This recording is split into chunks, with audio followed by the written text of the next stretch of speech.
శ్రీ గురుభ్యో నమః. శ్రీమాత్రే నమః. మా భక్తి టీవీని ప్రోత్సహిస్తూ ఉన్నటువంటి మా ప్రేక్షకులందరికీ ధన్యవాదాలు తెలియజేస్తున్నాము. 15 ఫిబ్రవరి నుంచి 21 ఫిబ్రవరి వరకు గల కాలానికి రాశి ఫలితాలు ఎలా ఉన్నాయో తెలియచెప్పుకోబోతూ ముందుగా గ్రహస్థితులు తెలియచెప్పుకుందాం. మిథున రాశిలో వక్రించిన గురువుగారు, కేతు వచ్చేసి సింహరాశి, కుజ చంద్రులు ఇద్దరు కూడా మకర రాశి, శుక్ర రాహు రవి బుధ వీరి నలుగురి సంచారము కుంభరాశిలో ఉంటూ ఉండగా, ఇక మీన రాశిలో శనిగారి యొక్క స్థితి. వారాంతానికి వచ్చేటప్పటికి చంద్రుని యొక్క స్థితి సంచారము మేషరాశిలోకి వెళ్ళింది. ఇక మిగతా గ్రహాలన్నీ కూడా అలాగే ఉన్నాయి. గ్రహ సమ్మేళనాల యొక్క ఫలితాలు ఏమిటి అంటే, శుక్ర రాహు రవి బుధ 4 గ్రహాలు కూడా కుంభరాశిలో ఉంటూ ఉన్నాయి.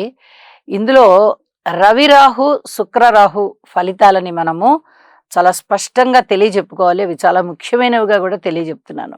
వివాహేతర సంబంధాల విషయంలో అధిక జాగ్రత్తలతో కూడి ఉండాలి. అలాగే వివాహ బంధాల విషయంలో కూడా భార్యాభర్తల మధ్య పొరపచ్చాలు రాకుండా, అభిప్రాయ భేదాలు పెరగకుండా చూసుకోవాల్సి ఉంటుంది. ఏ ఇద్దరు వ్యక్తుల మధ్య ఆప్యాయత అనురాగాలు పెరిగినా వాటిని ఏదో విధంగా పాడు చేసేటటువంటి లక్షణం ఇక్కడ రాహు గారికి ఉన్నది. కాబట్టి ఈ విషయంలో కూడా అధిక జాగ్రత్తలు తీసుకోవాలి. ఇది చాలా చాలా చెప్పదగినటువంటి సూచన. అలాగే వినికిడి సమస్య ఏదన్నా ఉండేటటువంటి అవకాశం ఉంది. పితృవర్గ రీత్యా చిన్నపాటి దోషాలు కనిపిస్తూ ఉన్నాయి. పితృవంశంలో ఈ దోషాలు ఏర్పడి ఉన్నవారికి ఇప్పుడు అది జన్మజాతకంలో కనిపిస్తుంది, ఇక్కడ గోచారంలో కూడా కనిపిస్తోంది. కాబట్టి రవి రాహు స్తోత్ర పారాయణాలు చేసుకోవాలి. అలాగే శుక్రాచార్యుల వారికి కూడా చేసుకోవాలి. ఇక బుధుడికి కూడా చేసుకుంటే చాలా చాలా మంచిది అని చెప్పి తెలియచేస్తూ ఉన్నాను.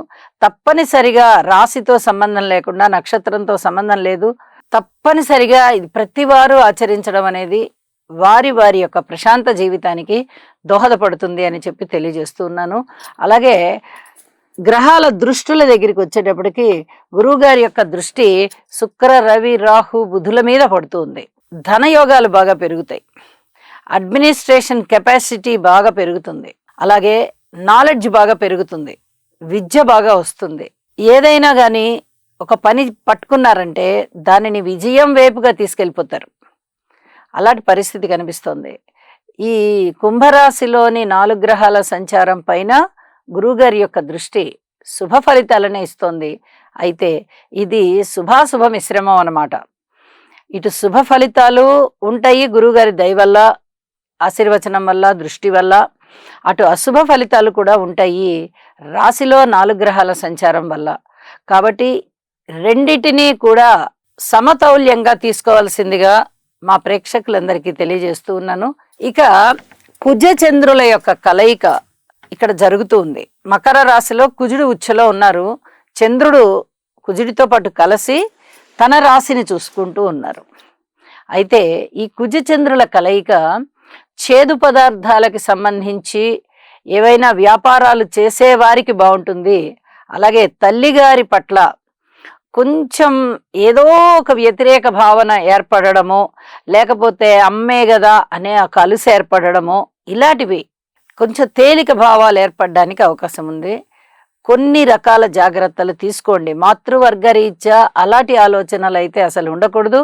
వ్యాపార రీత్యా వ్యాపారం బాగానే ఉంటుంది, కానీ న్యాయబద్ధమైన వ్యాపార మార్గంలో వెళ్ళండి. ఇక్కడ ఎక్కడా కూడా ఆలోచనలని అతిగా తీసుకొని వెళ్ళద్దు. ఇది చాలా చెప్పదగినటువంటి సూచనగా తెలియచేస్తూ ఉన్నాను. ఇక రాసుల్లోకి వెళ్దాం. వృశ్చిక రాశి. వృశ్చిక రాశి వారికి ఈ వారం రోజుల కాలము ఎలా ఉంది అని గ్రహస్థితుల్ని పరిశీలించినట్లయితే 4 గ్రహాల యొక్క ఉనికి చాలా బాగుంది అని చెప్పచ్చు. తృతీయ స్థానంలో కుజ చంద్రుల యొక్క ఉనికి బాగుంది. అలాగే చతుర్థంలో శుక్ర బుధుల యొక్క సంచారము కూడా చాలా బాగుంది.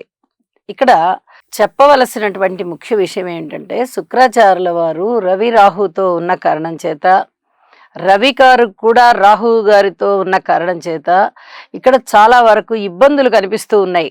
అంటే ఇక్కడ అర్ధాష్టమం అనేది శుభాశుభ మిశ్రమ ఫలితంగా ఉంది. కాబట్టి తగినన్ని జాగ్రత్తలు తీసుకోవలసిందే. విద్యార్థులు ఎక్కువగా కష్టపడవలసినటువంటి పరిస్థితి. స్థిర చరాస్తుల విషయంలో కూడా కొంచెం ఎక్కువ కష్టపడాలి, లేదా ఇప్పుడు కష్టపడడం ఆపేసేయాలి. అలాగే మనశ్శాంతి కాస్త తక్కువగా ఉండే పరిస్థితి. వైవాహిక జీవితంలో అంత పూర్తిగా అన్యోన్యత కనిపించబోవడం లేదు. ఎవరికైనా వివాహేతర సంబంధాలు ఉన్నట్టయితే అవి కొంచెం తలనొప్పిగా మారే అవకాశాలు ఉన్నాయి. సంతానం గురించి పూర్తి శ్రద్ధ తీసుకోవాల్సినటువంటి పరిస్థితి. దూర ప్రాంత విషయాలలో అనవసరమైన వ్యయము, ప్రయాస రెండు కలిగేటటువంటి పరిస్థితి. పితృవర్గ రీత్యా మనశ్శాంతి లేనటువంటి పరిస్థితి. ఉద్యోగరీత్యా కూడా పూర్తి జాగ్రత్తలు వహించవలసిందే. వివాహాది శుభకార్యాలు ఏమైనా కుదురుతాయా అంటే అంత ఇప్పటికిప్పుడే కుదిరేటటువంటి పరిస్థితి కాదు. ఒక అడకత్తెరలో పోక చెక్క అనేటటువంటి సామెత చెప్తూ ఉంటారు మనకి పెద్దవాళ్ళు. అంటే అది పూర్తిగా కట్ అయిపోదు, అలా అని అక్కడ కుదురుగాను ఉండదు. అటు ఇటు కాని పరిస్థితి అయిపోతుంది. ఇటు శుభ ఫలితాలు ఉండవు, అటు అశుభ ఫలితాలు ఉండవు. మానసికమైన వేదన ఉంటుంది ఏం జరుగుతుందోనని. ఇక్కడ అలాంటి పరిస్థితులే గోచరిస్తూ ఉన్నాయి. అసలు ఏమీ ఆలోచించకుండా ప్రశాంతంగా ఉండడానికి ప్రయత్నం చేయండి. యోగా చెయ్యండి. అలాగే దుర్గా అమ్మవారి పూజ చెయ్యండి. సుబ్రహ్మణ్య స్తోత్రాలు చదువుకోండి. మీ మనోబలం బాగా ఇనుమడిస్తుంది. అలాగే మానసికమైనటువంటి శాంతి కలగడానికి చాలా వరకు పరిస్థితులు దోహదం చేస్తూ ఉంటాయి. అన్నదమ్ముల సహాయ సహకారాలు ఉంటాయి. ప్రయాణాలు, దగ్గర ప్రయాణాలు బాగుంటాయి, దూర ప్రయాణాలు ఇబ్బంది పెడుతూ ఉంటాయి. కుటుంబ రీత్యా కానీ, లేకపోతే సంతాన రీత్యా కానీ, లేకపోతే ఉద్యోగ రీత్యా కానీ, ఇలా ఏదో ఒక అంశం పట్ల కాస్త మానసిక వేదన ఉంటూ ఉన్నప్పటికీ మీకు అనుకూల పరిస్థితులు దారితీస్తాయి. మీరు తప్పనిసరిగా పరిహారాలు చేసుకోవాలి. ఇది చాలా చెప్పదగినటువంటి సూచన.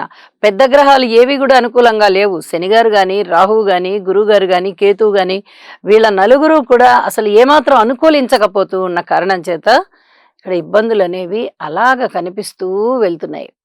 వీటిని దృష్టిలో పెట్టుకుని సంయమనం పాటించండి. చాలా చాలా చెప్పదగినటువంటి సూచన. రవి, రాహు, శుక్ర స్తోత్రపారాయణాలు చెయ్యండి. ఇది కూడా చెప్పదగినటువంటి సూచన. గురుగ్రహ అనుగ్రహం కొరకు యోగా చెయ్యండి. ఇక వారాంతంలోకి వెళ్ళేటప్పటికీ చంద్రుని యొక్క స్థితి సంచారము షష్ఠ స్థానంలోకి వచ్చి కొంచెం ఊపిరి పీల్చుకున్నట్టుగా అనిపిస్తోంది. అంటే ఇక్కడ తృతీయంలో ఉన్నటువంటి చంద్రుడే అక్కడ షష్ఠంలోకి వెళ్ళారు. ఇప్పుడు షష్ఠం కూడా యోగిస్తోంది కదా, తృతీయం కూడా యోగిస్తోంది కదా. కొంచెం ఊపిరాడినట్టుగా ఉంటాయి పరిస్థితులు. ఏదో ఒక పక్క నుంచి ధనము వచ్చేటటువంటి పరిస్థితి కనిపిస్తోంది. కొన్ని ఖర్చులకి మీకు మానసిక ప్రశాంతత ఏర్పడుతుంది. ఇది చాలా చాలా చెప్పదగినటువంటి సూచనగా తెలియజేస్తున్నాను. నవగ్రహ హోమం చేసుకోండి వీలైతే. నవధాన్యాలు దానం చేయండి. మిగతా చెప్పిన పరిహారాలు తూచా తప్పక పాటించండి. ప్రశాంత జీవితం ఉంటుంది అని చెప్పి తెలియజేస్తూ శుభం.